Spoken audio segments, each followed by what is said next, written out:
बच्चे पाठक chemistry college में तुम्हारा स्वागत है। पीछे की क्लास में हमने तुम्हें आयोनिक या इलेक्ट्रोलिटिक कंडक्टिविटी क्या है वो बताया, वो समझाया, वो किन बातों पे डिपेंड करेगा वो भी बताया।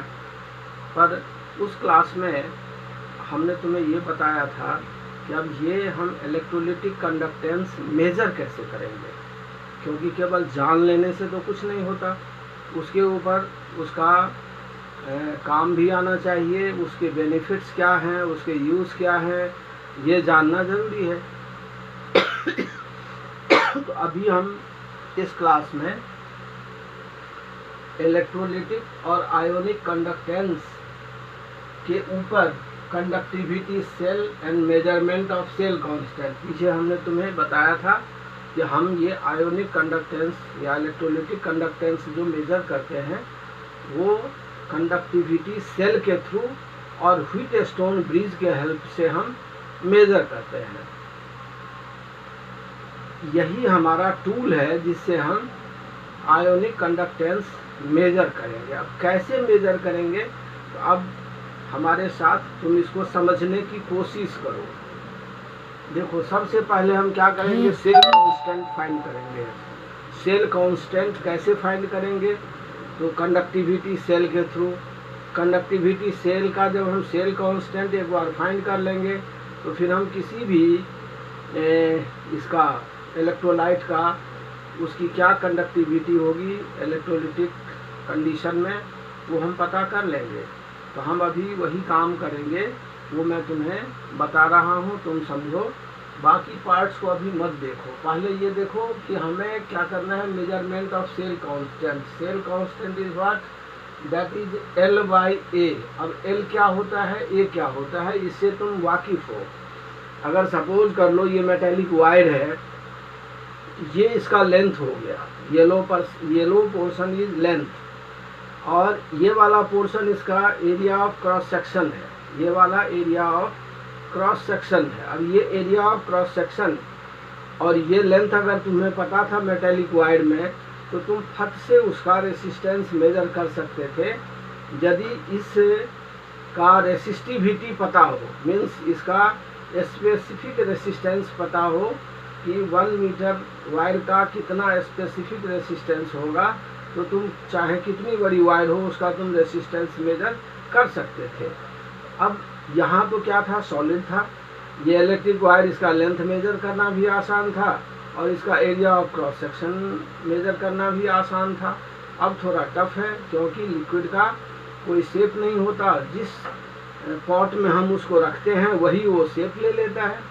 तो अब इसका मतलब जो हमारा सॉल्यूशन होगा जिसमें हमारा इलेक्ट्रोलाइट है और हम आयोनिक कंडक्टिविटी मेजर करना चाहते हैं, आयोनिक कंडक्टेंस मेजर करना चाहते हैं, तो पहले हमें जो पॉट लिया है हमने उसको डिफाइन करना पड़ेगा। उसको ऐसे ही हमें लेंथ के हिसाब से लेना पड़ेगा, एक फिक्स लेंथ लेंगे हम। ये हमारा एक प्लैटिनम इलेक्ट्रोड होगा, प्लैटिनाइज्ड प्लैटिनम इलेक्ट्रोड। उसके बारे में तुम जानते हो, नहीं जानते हो तो स्टैंडर्ड हाइड्रोजन इलेक्ट्रोड जो मैंने बताया हुआ है उसको पढ़ो। तो ये एक इलेक्ट्रोड है, ये दूसरा इलेक्ट्रोड है, ये भी प्लैटिनाइज्ड प्लैटिनम इलेक्ट्रोड है, ये भी प्लैटिनाइज्ड प्लैटिनम इलेक्ट्रोड है। अब दो इलेक्ट्रोड अभी हम कंडक्टिविटी सेल में तुम्हें बताएंगे। तो ये अगर दो इलेक्ट्रोड है तो इसके बीच जो लेंथ है वही हमारा लेंथ माना जाएगा। ये जो कंडक्टिविटी सेल होगी, दोनों इलेक्ट्रोड के बीच जो लेंथ होगा वही इसका लेंथ होगा। और ये जो तुम देख रहे हो इसका पेरीफेरी, ये जो इसका एरिया ऑफ क्रॉस सेक्शन है इस पेन के ट्यूब का, वैसे ही जो हम सेल लेंगे वो भी ट्यूब टाइप का होगा, यू ट्यूब टाइप का होगा। अब वो जो यू ट्यूब टाइप का होगा, उस ट्यूब का अगर हमें एरिया ऑफ क्रॉस सेक्शन पता हो, ये लेंथ पता हो, तो हम कंडक्टिविटी मेजर कर सकते हैं। लेकिन उससे पहले हमें क्या क्या चाहिए, तो रेसिस्टेंस चाहिए। अब कैसे मेजर करेंगे, क्योंकि सारी चीज़ें तो अननोन हैं, तो पहले हम सेल कांस्टेंट फाइंड करेंगे। अगर सेल कांस्टेंट पता कर लेंगे तो नेक्स्ट सॉल्यूशन का हम बहुत आसानी से कंडक्टिविटी मेजर कर लेंगे। तो अब वही मैं कर रहा हूँ कि देखो ये एक कंडक्टिविटी सेल है, ये कंडक्टिविटी सेल है। इधर होके तुम सॉल्यूशन डालोगे, इलेक्ट्रोलिटिक सॉल्यूशन। ये प्लैटिनाइज्ड प्लैटिनम इलेक्ट्रोड है, ये प्लैटिनाइज्ड प्लैटिनम इलेक्ट्रोड है, ये वायर कनेक्टिंग वायर है, ये वायर कनेक्टिंग वायर है। इसको मैंने सीधे ले जा करके यहाँ पे व्हीटस्टोन ब्रिज से दिखा दिया है कि हमने जोड़ दिया है ये कनेक्टिंग वायर। अब हमें क्या क्या मिल गया, तो ये कंडक्टिविटी सेल है, इसमें हमने सॉल्यूशन डाल दिया। ये प्लैटिनम इलेक्ट्रोड, ये प्लैटिनम इलेक्ट्रोड, दोनों के बीच जो लेंथ है that is length of electrode मानेंगे हम। ये हमारा जैसे वहाँ पे वायर का हम लेंथ ले रहे थे, वैसे ही यहाँ पे हमें ये कंडक्टिविटी सेल का लेंथ हो गया। अब ये जो एरिया, ये जो तुम्हें सिलिंड्रिकल कॉलम मिल रहा है, ये क्या है, ये सिलिंड्रिकल कॉलम है। तो इसका ये वाला हिस्सा जो होगा वो होगा एरिया ऑफ क्रॉस सेक्शन। तो ये एरिया ऑफ क्रॉस सेक्शन हुआ यहाँ से यहाँ तक। तो अब हमें दो चीज़ हमने मेजर कर ली, अब हमें आगे कंडक्टिविटी मेजर करनी है। तो क्योंकि वो कंडक्टिविटी तो हम कैसे मेजर करेंगे, तो रेसिस्टेंस के थ्रू मेजर करेंगे, क्योंकि वहीं से हमने पीछे निकाला था कंडक्टिविटी। उसके बारे में तुम्हें काफ़ी जानकारी है। तो ये हमारा कंडक्टिविटी सेल हो गया। अब हम क्या करेंगे, तो व्हीटस्टोन ब्रिज लेंगे। अब व्हीटस्टोन ब्रिज क्या होता है समझो। ये है व्हीटस्टोन ब्रिज, इसमें 4 रेसिस्टेंस होते हैं, 1 2 3 4। इसमें से 2 रेसिस्टेंस हम फिक्स रखते हैं, एक वेरिएबल रखते हैं और एक अननोन होता है। वेरिएबल क्यों रखते हैं, तो वेरिएबल अगर हम वेरी कर करके देखेंगे तो अगर कहीं पे सिस्टम में कुछ गड़बड़ी होगी तो वो रेक्टिफाई हो जाएगा। अगर एक बार ही मेजर करेंगे तो हो सकता है कि सिस्टम में फॉल्ट हो और हम जो मेजरमेंट ले रहे हैं वो गलत हो जाए। तो इसीलिए इसमें एक वेरिएबल रखा जाता है और एक अननोन हुआ, 2 को फिक्स रखा जाता है। अब इसके लिए फार्मूला क्या होता है, तो फार्मूला ये होता है कि this into this is equal to this into this. ये फार्मूला है व्हीटस्टोन ब्रिज का, कि आमने सामने का जो मल्टीप्लाई करेंगे इसको इससे और इसको इससे तो इक्वल होगा। अब इसको जानेंगे कैसे, तो ये एक बीच में डिटेक्टर लगाया हमने, इसको हेडफोन भी बोलते हैं। हेडफोन लगाते हैं या कोई दूसरा इलेक्ट्रॉनिक डिवाइस लगा देते हैं। वैसे यहाँ पे यदि हम वोल्ट मीटर भी डाल देंगे तो क्या होगा, वोल्टेज जब 0 होगा तो इसका मतलब कि चारों आर्म्स इसके इक्विलिब्रियम में आ गए। अगर यहाँ पे तुम वोल्ट मीटर लगाओगे और ये जब इक्विलिब्रियम में आएगा तो इसका मतलब ये हुआ कि ये बैलेंस हो गया, ये इक्विलिब्रियम में आ गया। पर हम यहाँ वो नहीं करेंगे। हम क्या करेंगे, तो हमने एक डिटेक्टर ले लिया, हेडफोन ले लिया या दूसरा इलेक्ट्रॉनिक डिवाइस ले लिया और उससे हम सुनते रहेंगे। जब हमें कोई आवाज़ नहीं सुनाई देगी तो समझ लेंगे कि ये इक्विलिब्रियम में आ गया। अब ये हमारा ओ वाला पॉइंट जो है वो ऑक्सीलेटर है। ऑक्सीलेटर मीन्स ये ऑक्सीलेटर ओ एसी पावर सोर्स है, एसी पावर सोर्स है और इसकी फ्रीक्वेंसी होती है ऑडियो फ्रीक्वेंसी 550 to 5000 साइकिल पर सेकेंड। ये हमारा व्हीटस्टोन ब्रिज हो गया। अब हमने क्या किया, हमने इसमें सॉल्यूशन डाल दिया, कोई भी सॉल्यूशन डाल दिया।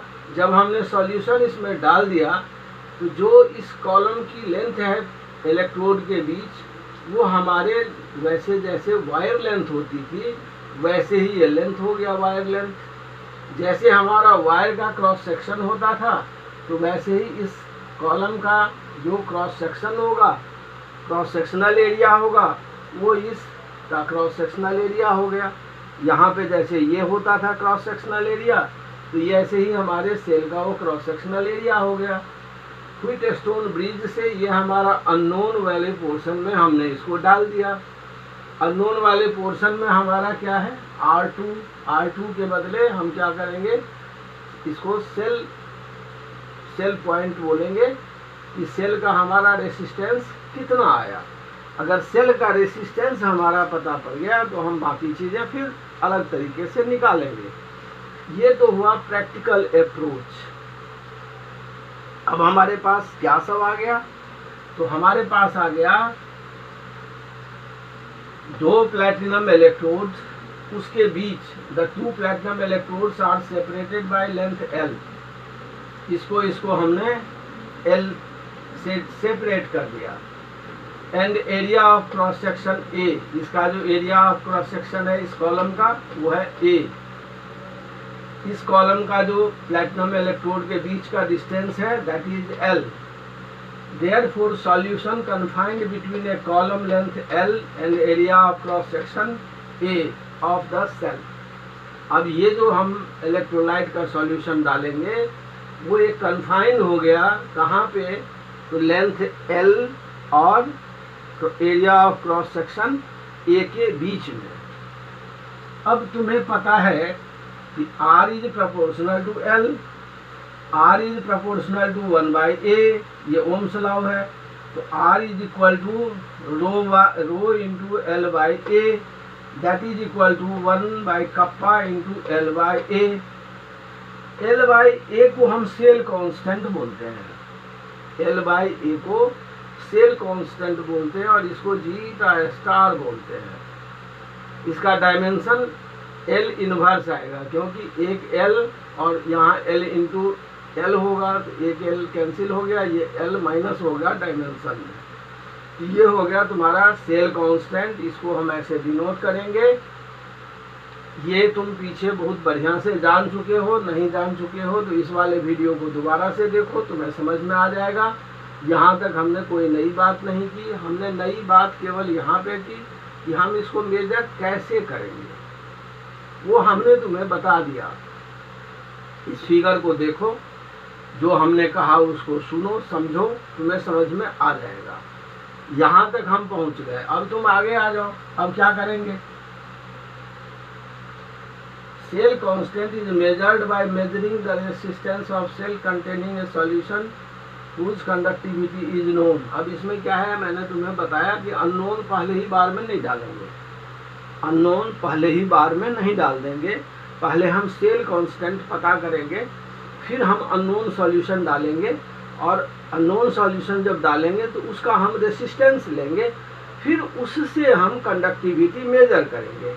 तो हम सेल कांस्टेंट कैसे मेजर करेंगे, तो हम पोटेशियम क्लोराइड का सॉल्यूशन लेंगे, उसको अलग अलग कंसंट्रेशन और अलग अलग टेम्परेचर पे व्हीटस्टोन ब्रिज के सहारे सेल कांस्टेंट फिक्स करेंगे कि अगर हमने जो सेल ली है उसका सेल कांस्टेंट कितना है। जब हमें सेल कांस्टेंट पक्का पता हो जाएगा, फिर हम इसमें अपना अननोन सॉल्यूशन डालेंगे और उसका कंडक्टिविटी मेजर करेंगे। तो ये था हमारा conductivity cell and measurement of cell constant. वो कैसे करेंगे वो मैंने तुम्हें इस सेशन में बता दिया। अब आगे इसका यूनिट क्या होगा, इसको मेजर कैसे करेंगे, वो सब हम अगले क्लास में बताएंगे तुम्हें। पर एक चीज़ ध्यान रखना, लेक्चर को लाइक करना, शेयर करना, सब्सक्राइब करना, फ्रेंड्स को फॉरवर्ड करना मत भूलना। थैंक्स।